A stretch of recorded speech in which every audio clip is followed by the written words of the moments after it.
I maybe just give you a brief introduction so I'm not a stranger sort of taking over from David. My name is YiAnn, and I was a student of David Allen's at Newman University, so I did drama and education there, and that was my first introduction to Dorothy Heathcote's work when I studied theatre and education. I now work freelance as a teaching artist with dance and theatre companies. I am a board member at Midland Actors Theatre, which is David Allen's company. And I'm also currently doing a PG dip at Birmingham University in primary school teacher training. So very, very excited to hear all our speakers today. And we have a huge range, very diverse range from all around the world sharing their pieces of Dorothy. And our first speaker is Akiko Kato, originally from Japan. And she first came across Dorothy Heathcote's work while she was a student in Japan at university, studying with Karen Campbell, who was also from the UK. She did a master's student of drama and education, and where she met Dorothy Heathcote herself when she came to the University of Central England to deliver a guest lecture, and that was with students in a Birmingham school.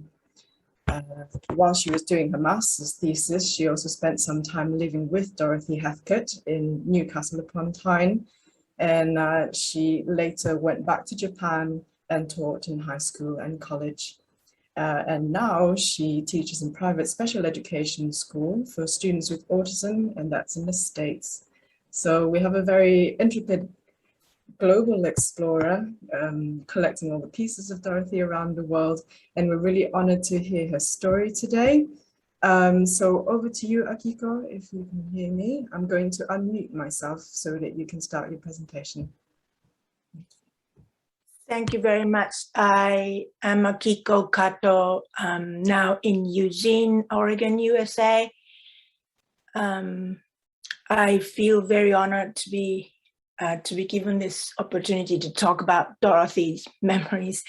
This is, my talk would be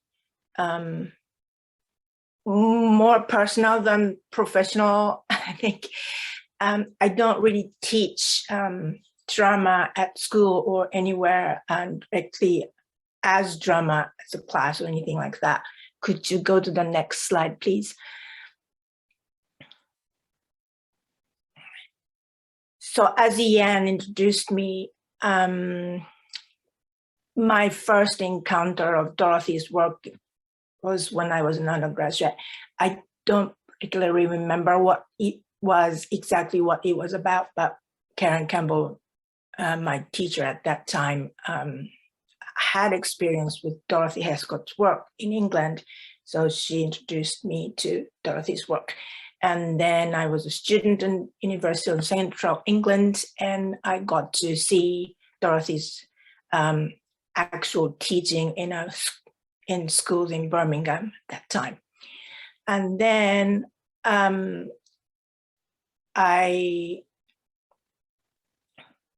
my scholarship was over, but I had to stay. I had to stay in England to finish up the thesis. So Dorothy said, would you like to come live with me? So of course I would say yes. And I said yes. And then I lived in her house in Newcastle upon Tyne and for about 6 months. And then after the program, I went back to Japan and I taught in high school mainly and some English classes in college back in Japan. At that time, I did a little bit of drama workshops as an elective class in a high school, very academically competitive high school. So that's what I did in Japan while I was teaching English as a foreign language in Japan. And then after that, I came to the United States, and then now I'm I'm a special education teacher and an administrator at the place called Bridger House. We have a school section and we have K-12 students, so kindergarten to high school, and then up to the age of 21 years old, we serve these students. And mainly we are a nonprofit private school, so we teach the students sent from the school districts and also privately placed students. Mainly they have autism and related sort of abilities there. That's what I do now. And then you could probably see that I haven't really taught drama in education, drama or theater, as it is in, if you could say as it is, in after I finished the course and after I met Dorothy. So Dorothy influenced me in my personal life and also professional life, but not really through teaching drama. I learned a lot from Dorothy about how education should be, or how the teachers would work with the children and adults and with typical population and neuro diverse students. Dorothy did a little bit of, or I should say a lot of work in drama with people with disabilities and children with disabilities as well. So that's where I am trying to sort of remember what Dorothy taught me. Next slide, please. There are some remarks that Dorothy Heathcote made, and I still remember and affecting or influencing my life personally and professionally. So first kind of word or expression that I remember is door is open to you. So two things I remember when I hear this, when I remember this expression. First one is open tutorial. So when you make an appointment with Dorothy to talk about your drama work, and when you have questions with Dorothy, and Dorothy would make an appointment probably about 6 o'clock in the morning, and then you got to talk to her, and then Dorothy would say, anybody can come if the student or if the person who made an appointment is okay, that other people are there. So Dorothy has a resource. Dorothy has answers to this person, and then anybody can listen to her, so that her ideas and how what she has to say is kind of, in a way, not wasted, and it could communicate to more people on the spot. Open tutorial, if you make an appointment with an instructor or a lecturer, you probably even now, I expect that it would be the personal or private thing, but then it makes sense that Dorothy has such great ideas which could be applied so many different situations and different occasions, then why not make it an open? So that's one thing that I think about.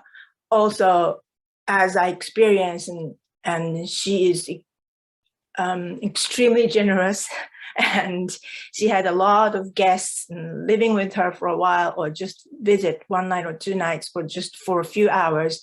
She constantly had guests from all over the world.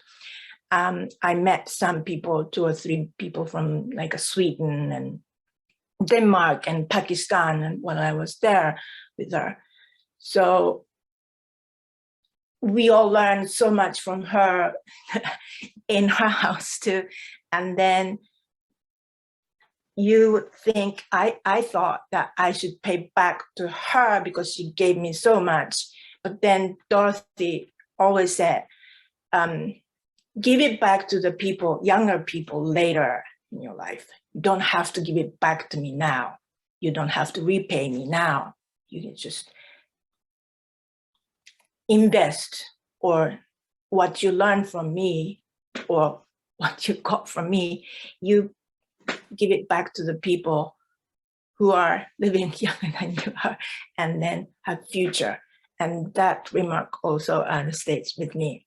I am not doing it enough, I feel, but working with the younger people, I feel that if I am resourceful enough, then I hope younger people are getting something from me as a teacher. Thank you. Next slide, please. This phrase might not be so accurate, but this is what I also remember. I would rather be worn out than tired out. So this is one of the letters that I received from Dorothy. And then you can see, I want to be thoroughly used up when I die. And people who are working with me now said, you're a workaholic. And then when I'm told that I'm workaholic, I always remember what Dorothy said. Such dedication that she has to education and younger children and teachers, that if you have resource, if you have something that you want to communicate or you want to teach, then as a teacher, do as much as you can, and then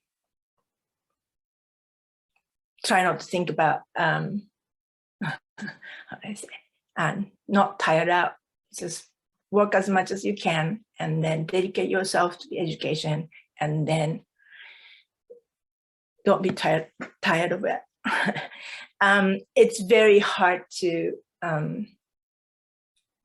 it's very hard not to think about being tired and tired of something that you've been doing so many years.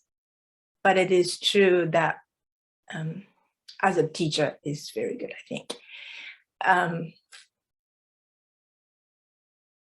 And also dedication to education or children is the nature of teachers.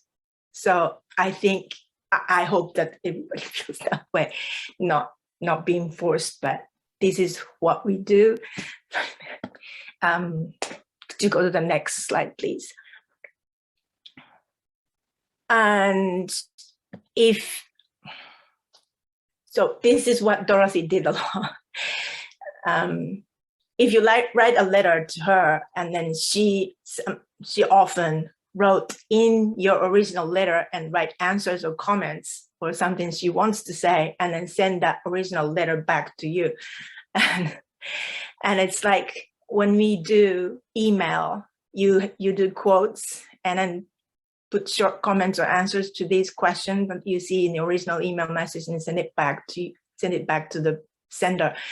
Well, that was happening already with Dorothy. Dorothy did that already in the original letter. So this is what I received, and she didn't really write in the original letter, but she wrote, I'll deal with all the points you mentioned, so you have all the news from here. So I probably asked a lot of how she's doing and how her husband is doing and so on. So she wanted to cover everything. And if she couldn't do it, she writes sorry and underline it. This is typical Dorothy. So she wants to cover all. And she didn't want to miss anything. And thinking in details and then try to cover all the details. This is so important. I feel in my work with the students with autism and some special needs. It must be true of any other sort of work, but you have, even though it's kind of such small positive in teaching the students with some behavior issues and some difficulty understanding of what's going on in the world around them in the world, when you see the detail and when you find something really small, but then it would work for that student, and it's very helpful to think in detail and observe a lot, and then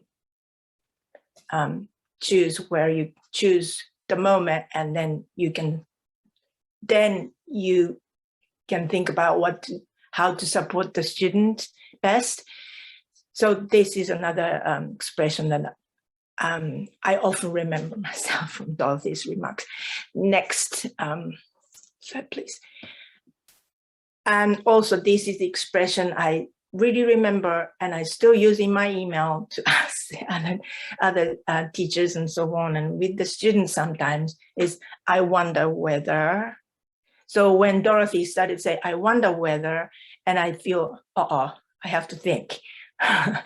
So because she doesn't really directly ask the questions, and then she put the questions, or she put the kind of directions to the students in a way that she, as a teacher, thinking what to do, or wonders, or puzzled, and then students are expected to think in details and then use what they have, and then step out a little bit from what they have, and then look at the details and have to think about a lot of things.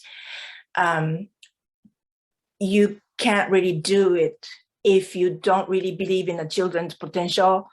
So once Dorothy starts to say, I wonder whether, in a drama situation, and then participants or students look at the materials they have, or what Dorothy said, and then keep working at it because it's had such a high expectations, and the students try to meet the expectations even though they're not probably aware of it, aware of the high expectation that they have to meet. They don't probably feel that way because they're in the situation, and they're probably thinking that they're thinking in the role. But that's where I see that Dorothy's high expectations, and then keep working at it. So that's what she's telling us. Next slides, please. This is another way that, and the pictures that I had, they're very old, but this is a school in Birmingham. I don't really remember, but it's kind of a middle school, junior high school level students. So look at the materials with the students, and then take time, and then students work with her. And then Dorothy has an expectation, or the direction that she wants the children to go, even though she doesn't really say it. So without being aware of where we are guided to, she works with the students, and then we think together, take time together, and then somehow it's a kind of magical, I always felt. Almost always that the children were guided to the direction that Dorothy wanted to go. Dorothy might not have felt that way, but that must always happen. Thank you. Next slide, please.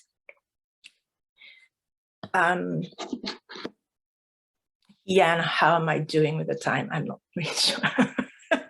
It doesn't matter, probably. Hi, Akiko. Yeah, if you could kind of wind it down, and we just want to leave some time for the end of the session for questions. Okay. But I also don't want to interrupt your. I'm just sort of listening to every word. So if you could wrap it up gradually, that would be brilliant. Thank you.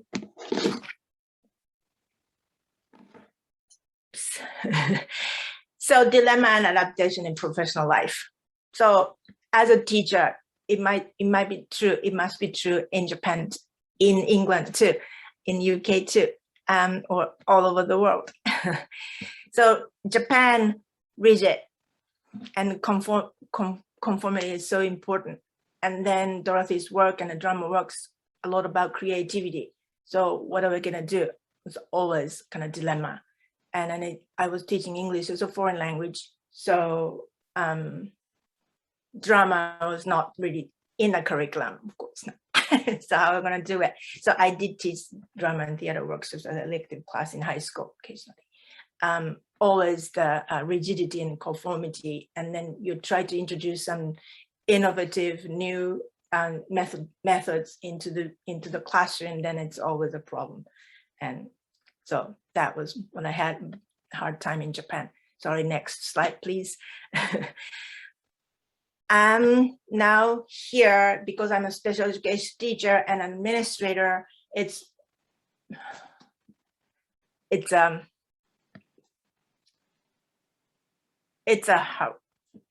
special education.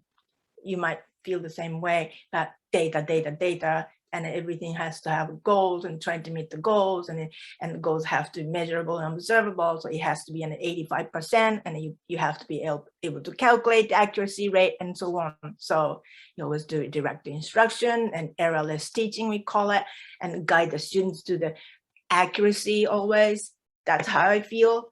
So where do the creativity go? And how am I going to use the drama or that creativity, and then believing in the student's potential and not really giving the answers first and so on? How am I going to do this? So that's my dilemma that I always have. And if you do drama or arts and so on, it's called enrichment. It's not really the academic skill work. And that's how I feel, kind of very hard. So I tried to put cross-curricular activities and projects, and then I could use a little bit of mantle of the expert type of work. So that's where I'm at now. But sorry, it's taking long. I'm going to finish here. Thank you very much for your opportunity. And okay, I'm going to finish here. Thank you. Fantastic. Thank you so much, Akiko, for sharing all your personal experiences with Dorothy. It's really moving. And I think that just kind of encompasses what we can gain from today, that she wasn't just a teacher, she was a brilliant human being, and, you know, so much we can gain from her presence. So thank you for that. To everyone in our audience, feel free to ask questions via the chat.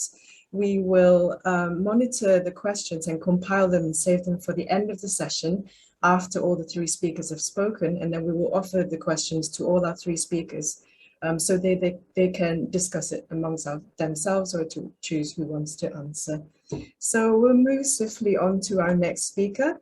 Going across the world to India, we have Vaishali Chakravarty, and she is a drama educator, entrepreneur, and a theatre practitioner, so a woman of many hats. She founded her own company, Joy of Drama, back in 2015, and it's now a fast-growing drama education and research organization, and that's based in New Delhi, India. So Vaishali has worked with the students and teachers across India, and encompassing the very broad multicultural and multilingual landscape of India. And through her work, she has created lots of popular event platforms to create conversations and knowledge sharing amongst teachers, parents, artists, and other subject matter experts from around the world. So a very vibrant figure, and very much looking forward to hearing her experience of building her own work, and then later encountering Dorothy Heathcote's work, and how that has inspired and shaped her work as well. So Vaishali, I'm going to mute myself and hand over to you when you are ready. Thank you. Thank you, YiAnn. Thank you. Over to you. Thank you. So I would like to thank YiAnn and David for giving me this opportunity to speak in front of such an amazing audience and alongside such distinguished panelists. It is wonderful to be able to share my experience of discovering Dorothy Heathcote. It so happened that I started my journey as a drama teacher the very year Dorothy left us. It was 2011. So my story is, I think, every dedicated, invested drama teacher's story in India. I'm probably representing all the drama teachers who are working in India, who are trying to make a change, who are trying to look at drama the way drama should be looked at in the sphere of education. I have two of my colleagues and my contemporaries in this session, and I'm really delighted to be representing all of us over here. So just to start with, I would like to tell everybody that I never thought I would ever be teaching drama or doing things using drama. It just so happened that one thing led to the other, and after I got a little serious about doing theatre, things started happening. I come from India, where scores of classical, traditional, and folk theatre forms are still practiced. Even more so in Bengal, where my parents are from. I am a Bengali, I'm from West Bengal, east part of India. And one unique thing about Bengal is that people like Rabindranath Tagore realized the importance of drama and arts in education in the beginning of the last century, and made huge efforts in bringing drama and arts in the mainstream education system. And as a result, in the day-to-day lives of the people of Bengal. So I got introduced to theater at a very young age, as we used to create and perform small plays with the neighborhood children, especially during the festivals. I continued theater through my college days and later joined a theater group in New Delhi, where I used to work after my day job as an advertising copywriter. So if you get serious, and I'm sure all the theater artists over here would know, if you get serious about doing theater, then you definitely invite a lot of trouble into your life, especially when you're running a theater group, which is completely independent, non-profit, no government aid, no grant, nothing. So to sustain our theater group, we also used to conduct theater workshops. So I thought of conducting short workshops for children during the summer to get some extra, cash for our group. This was my first experience working with children formally. Before that, I had worked only with my sister, who is 7 years younger to me. And it is also a very interesting story, and I'm tempted to share it with you because it informs a lot of the kind of work that I do at the moment right now. So my sister had a teacher in school, and she used to teach English literature. She used to give really unusual assignments to my sister, like composing a song, drawing a scene, role play activities, etc. So I used to find these quite fascinating, and then I would help my sister with these assignments. So I could see my sister enjoying the learning process so much because of these activities. So I confess I was also a little jealous because I didn't have a teacher like hers. So many years later, when I quit my corporate job and I started my own little drama program, which is now called A Joy of Drama, because I think somewhere I found that joy when I taught and when I did drama. I was involved in drama myself. So when I started this, that teacher of my sister's, she was on my mind. I had no formal education in drama or teaching. I just relied on my instincts and common sense. So exactly 10 years ago, in 2011, I began working with a small group of 2 to 3 children in my living room. And as the number of children increased, I hired a drum room of a music school in the neighborhood. A friend ran it, so he was very happy to give me a space over there. And then after a year or so, I had to hire more spaces because children liked it and the work kind of spread. So financially, I was doing well, but I was increasingly becoming skeptical about my own methods and processes. I was unknowingly separating theater and drama. I was more focused on using drama as a method to help children develop certain skills and not so much on making them stage performers. This was something new, and it seemed like I was the only one practicing this in my region. Because I did not know anybody who would do that. Everybody would be interested in doing theater workshops where there would be a production at the end of the day, and parents would come and watch it. But somehow I didn't really believe in it, and I transferred this belief to the parents who would send their children to me. So the parents really encouraged me, and my students were always looking forward to our sessions.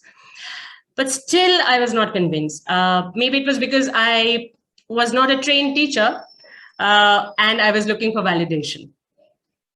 So in India, in Indian spiritual tradition, we have a saying that a guru will appear when you are ready. So one day while searching for answers, I stumbled upon a video of Dorothy on YouTube, the shoe factory video. So discovering Dorothy was realizing that you're not alone. There was someone who not only successfully worked with similar methods, but has also inspired a whole generation of educators around the world. I was just scratching the surface, but it was so thrilling to read and discover more about Dorothy. It was like discovering yourself through her work. I'm getting goosebumps as I say that. So I'd like to share a few things that really inspired me, what she wrote and what other people wrote. So my first book was a gift from my friend who had flown down from the US, Drama as a Learning Medium by Betty Jane Wagner, talking about Dorothy's work. And the moment I read that book, it just opened my eyes. I was just transported into a land which was familiar, where I knew what I was doing. Probably I knew I could get a direction. So a few things that Dorothy really, I resonated with what Dorothy mentioned was work with what is available. So this is one thing that resonates with me completely. My years in theater have also taught me to get creative, to make best use of the available resources. It is a much better idea than to sulk about not being able to get the best of the things. So I have seen many good ideas take shape in such a scenario. More than anything else, it gives you immense freedom to move and work in many different environments, especially in a country like India. Then it was trusting your own ideas while teaching. This is another idea that has helped me feel confident about trying out new things and in the process discover my own methods. I would like to call it teacher's sense. I don't know if I'm quoting Dorothy here, but yeah, so the teacher's sense. So I felt that, yes, I can make sense of things. And also the fact that a teacher always had a hidden curriculum. My hidden curriculum was to facilitate sessions to enable risk-taking abilities in children. And through Dorothy, I was assured of the fact that you teach what you are. I truly believe in that. You can't teach. And even my theater teachers who are completely old school theater teachers would always say that you cannot teach theater. You can only learn it. So I always felt that you actually teach what you are, the person that you are. So I had to take risks myself. So I just kept taking risks. Dorothy, she gave me direction. Because I was doing a lot of things which Dorothy would do, and by just using common sense, but I was not thinking it as a whole. I would always feel that there is a missing link somewhere. Some things, some blanks are there, which I had to fill. Dorothy helped me join those dots. So that kind of gave me a lot of assurance. And then I read Gavin Baldwin's work as well, which taught me structure, told me that this is possible, the theory part of it, because I probably share this whole thing of being extremely practical and doing things, taking risks as I do the class work. But I think that structure was very important. I thought that was more important later as I kept teaching. But what I felt really that worked for me, and what I saw, I kind of kept searching for her work on YouTube, on Vimeo, different other platforms, and I kept buying her books and reading them. And what I felt in the way she wrote, or people wrote about her, are two things actually: conviction and intention. She had immense conviction of what she was doing, and I felt that kind of conviction can come only from self-work. I think she definitely, her creative ability to think was immense, but she was convinced of whatever she thought. Or she was convinced that maybe she doesn't know. There was conviction in the way she spoke, there was belief, and there was intention. And I could just sense that intention was just to give power to the children, empower the children. And that's what I always believed.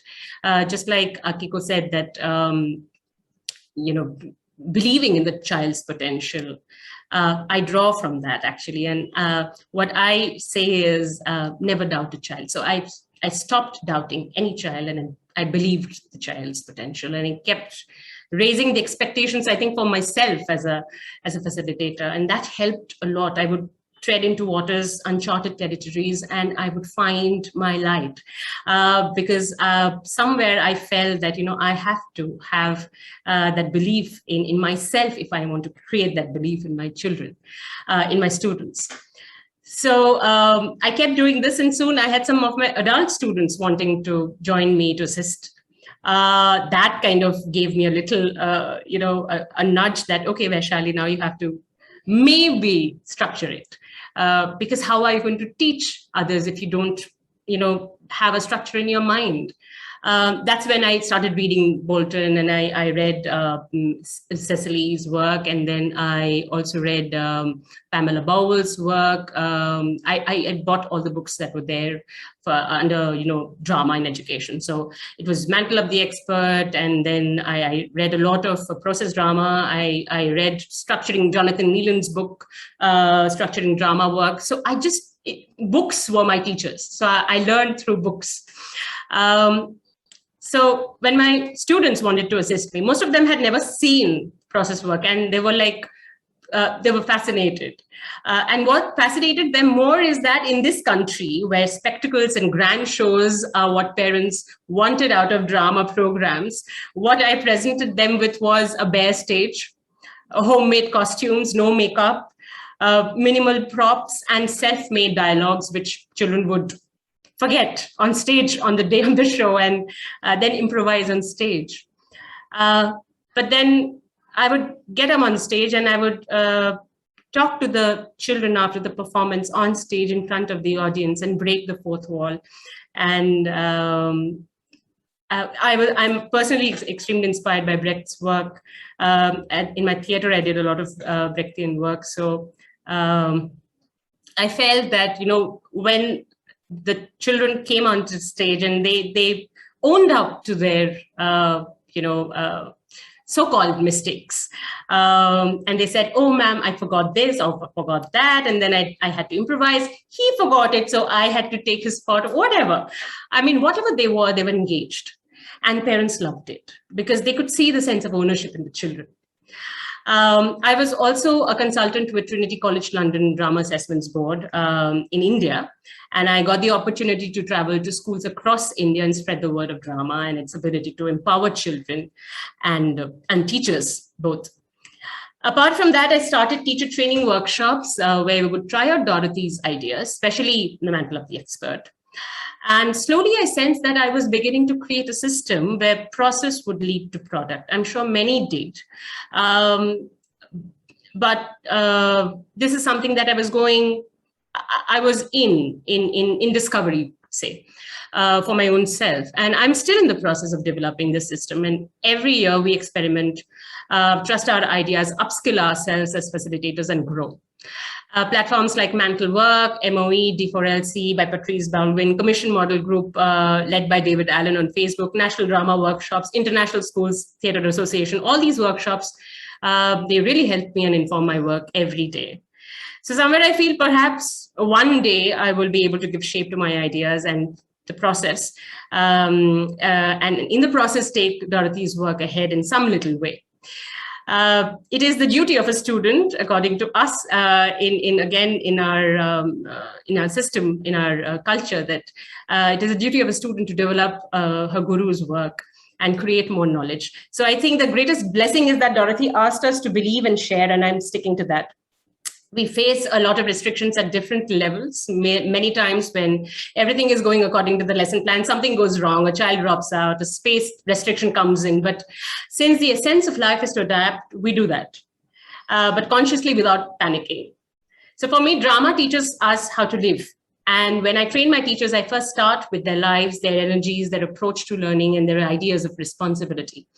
Because a responsible teacher is always an involved teacher, and that is what a child needs, a teacher who is interested in her. To do that, we develop interest in our own selves. So we plan Mantle work amongst ourselves, the teachers, and play around with ideas, test it on ourselves. And we try marrying theatre exercises with drama conventions, and it is so much fun, I can't tell you. And we also involve parents, because traditionally Indian schools and teachers are averse to involving parents in the process beyond periodic parent-teacher meetings, exam sessions, where they sort of share the child's report card. But at Joy of Drama, we always have imagined our process as a collaborative effort by teachers and parents. We work very closely with the parents to understand more about the environment where the child lives in and how the child is responding to our work. We also ask the parents to do certain things at home that can make the process more effective.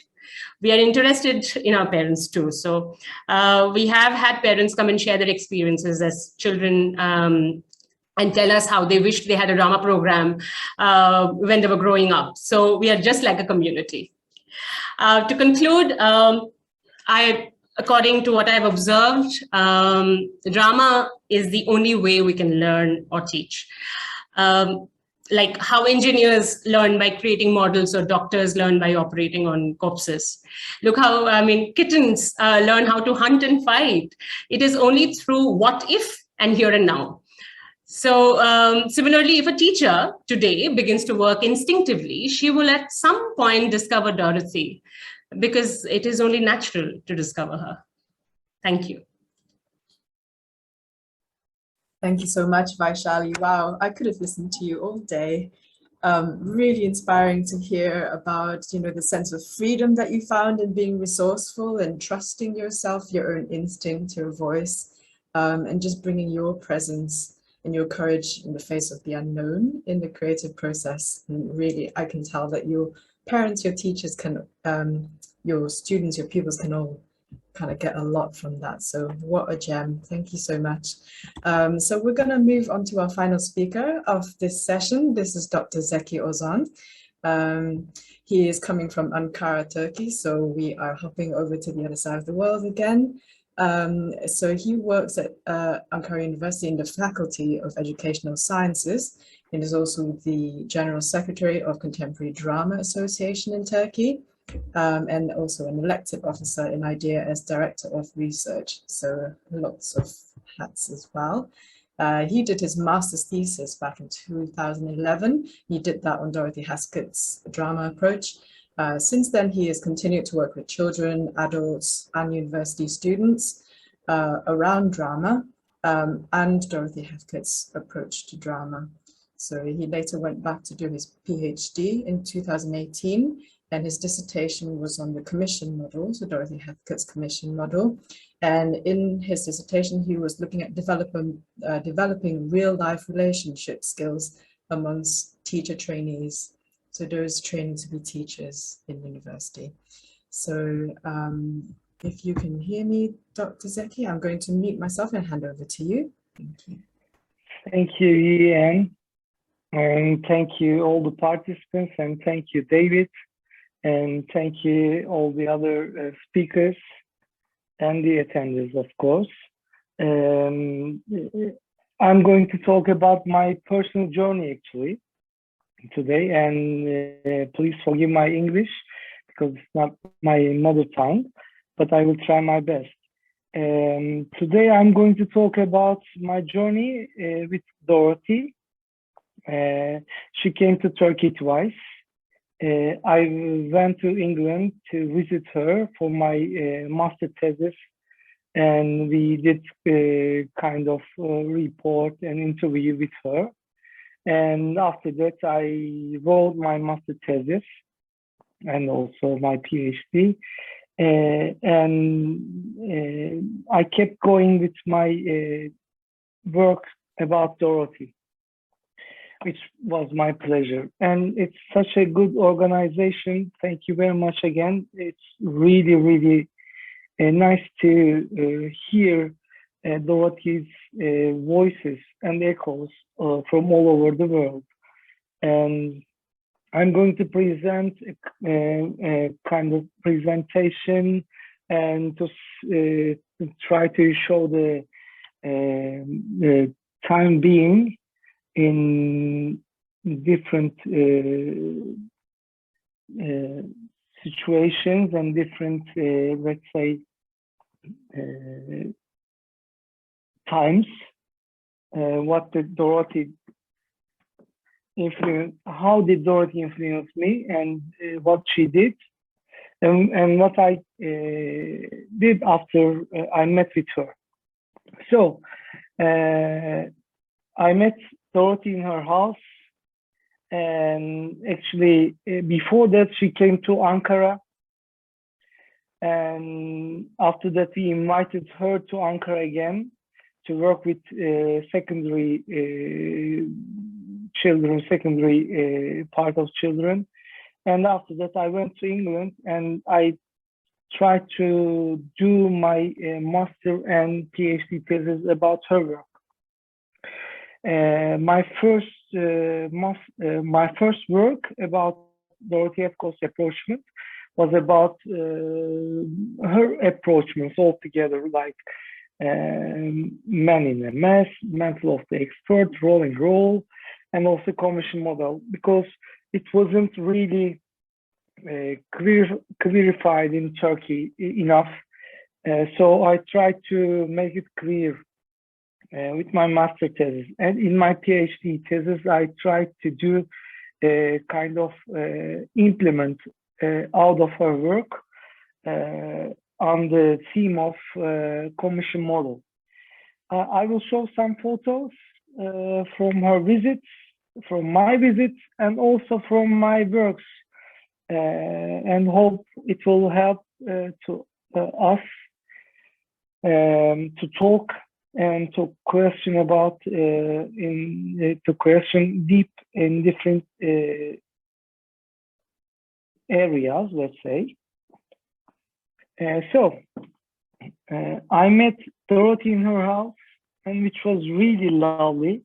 And thank you to the other speakers.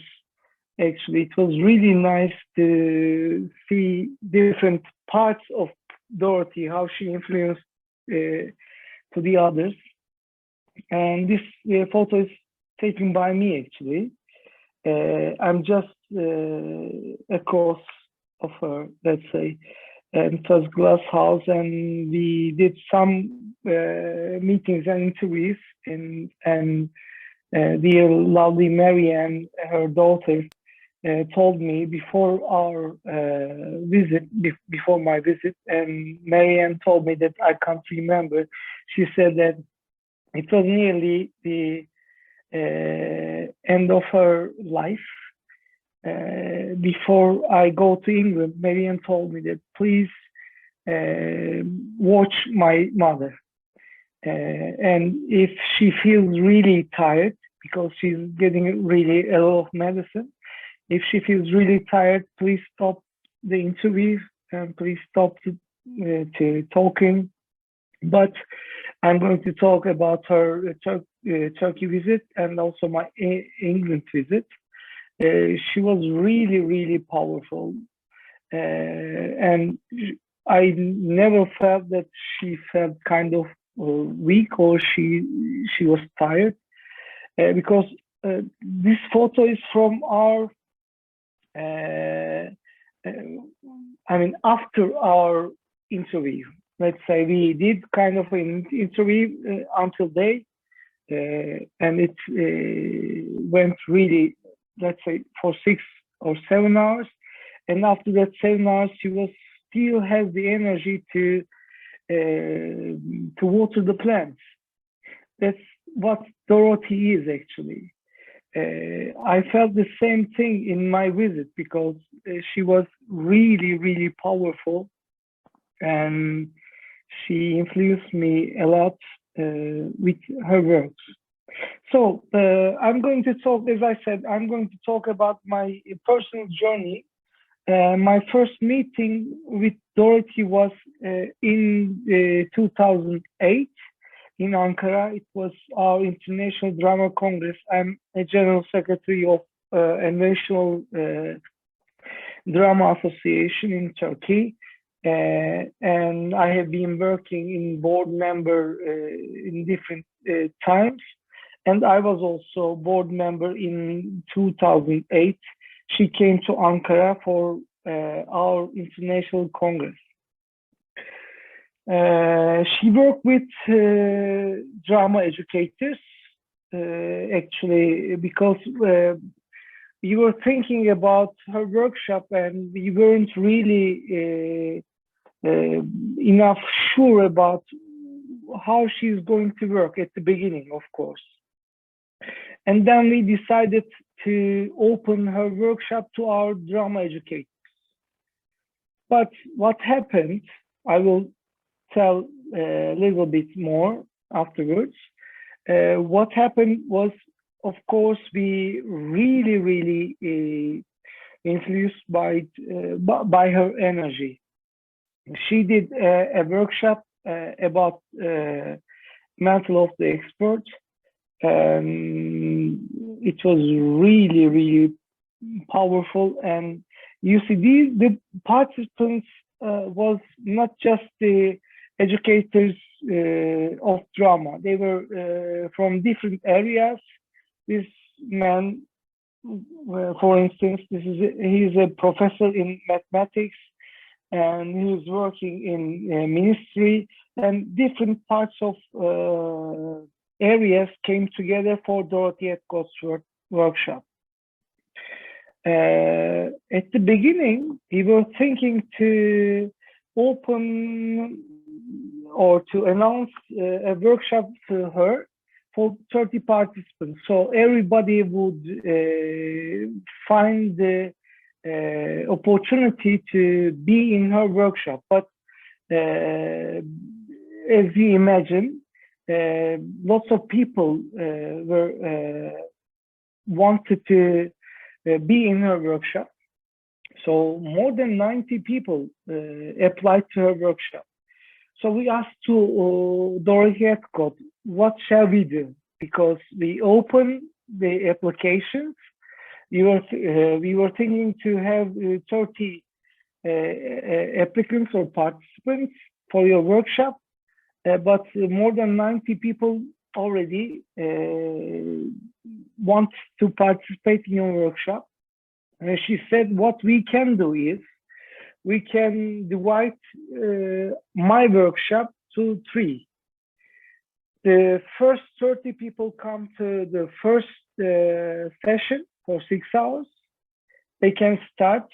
She was going to do something about mental of the expert, as I mentioned before. And the second part will come and carry on. And the third part will come and conclude the session. So it wasn't easy for us. I was one of the participants, of course. And I was also the board member, and I was trying to figure out which part will be the better, you know, to feel Dorothy and to see her workshop. So I wanted to be in the middle, actually. But really, it wasn't easy to feel the first and the second, the third part, actually. But it went really well, because she was really well planned. She knew that 90 participants were going to be in her workshop. So 30 people will be in her workshop in each day. And they kept going from the day before. And the last day, all the participants, we gathered at the end, and we kind of examined her workshop, how we started, how it developed, and how we finished. And it was really extreme experiment for myself. And after that, we asked her to write her experiments, her experiences, and also her workshops. How she planned, how she did her activities, and how she saw our participants, actually. So it was kind of an different experience as well. And I will tell more about this situation, because in my visit, I went to England to see Dorothy. And in my visit, she told me that it was the most difficult let's say, participants in Turkey. She came to see us, and she worked with the drama educators in first, but in the second part, you will see she worked with the secondary high school students. And she said that it was really the most difficult participant group for me. So you can use this link, and it's free access. It's a kind of Dorothy Heathcote special issue, and you will see what she did in Turkey. And her second visit was, as I said, it was about secondary school students. It was in 2009. Her first visit was in 2008, and her second visit was in 2009. And we asked her to come to Turkey again because we saw that she was working with drama educators. It was kind of, blocked because I took a part in her workshop in the second group, but we want to also see her with a whole situation, with a whole workshop. So what we did, we asked her to come again, and she came, of course, with her assistants, with Marianne, and also Anne, her granddaughter and her daughter. And she came to Turkey on the second time, and we asked her to work with the secondary high school group. What we did, I will show the photos as quick as I can. We did some different parts. I will show the timeline afterwards. She did some works with the secondary school students.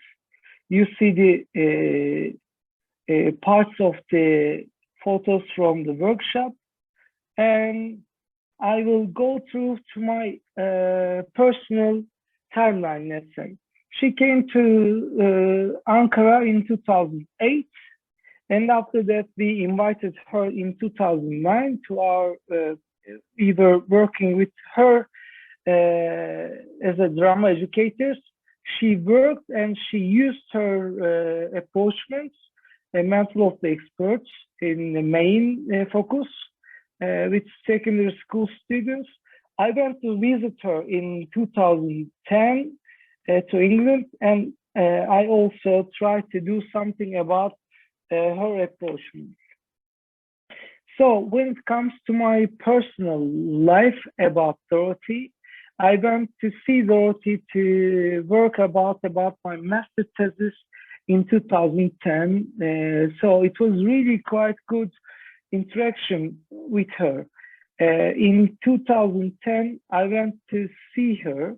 I will come to this part afterwards, but I want to share first the photos about from my visit. What we did in 3 days, we worked with Dorothy and we interviewed with Dorothy with my questions, with her ideas, and also with some videos. Of course, we sometimes we stop the videos and we talk about the what she was thinking on that time, and it's one of my honor to have these photos from her house and from her last moments, actually. And we had, lunch, breakfast, and, dinners. And it was really nice to chat with her and also to chat with the family. And I learned a lot from her works and also from her thinking. And just before my presentation, I had the chance to write to Marianne, and she wrote to me, of course, and it was really nice to see her in her last moments with her family. And I guess it would be maybe the last photo of her family, Marianne, Anna, Kevin, and Dorothy, which is my pleasure. And thank you to David that he used some of the photos in his Facebook group and also in his workshops as well. And it was really, really my pleasure. What I did is, after my visit, I tried to finish my master thesis and also my PhD thesis. These are my steps from my research of my PhD thesis. It was really huge area because you see the parts, what we did, it was a literature survey, the commercial model implement, and after that, the analysis of the reflective diaries from my students. I work with the teacher candidates in my PhD thesis, and they use the commission model to build a culture and art center for Ankara University. So there were lots of steps. And also when it comes to the my implementation, at the first I used the method of the expert with my students. You see what they did, their gains, their preparation activities before the process, the negative motivation also they had, of course, the preparation for the commercial model, and you see the words for the creativity, the using unlimited imagination. These are the, I guess, the Dorothy's works aims also, real life relations, especially because in my last interview, she told me that if she would have more time, then she would go to find more commissions in the school. So can you it hear me wasn't okay? really. I think we have some interruption in the chat. Sorry, I'm just conscious of time. Thank you. Sorry to step in there, Zeki.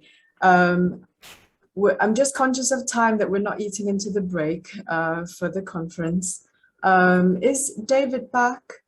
Does he want to step in? I could have listened to. Yeah, and thank you very much. It wasn't easy to, to make it clear in 15 minutes because it's not really easy. Thank you very much for your efforts and for your Davis and for the other speakers. Thank you. Well, thank you to everyone. That was a fascinating session.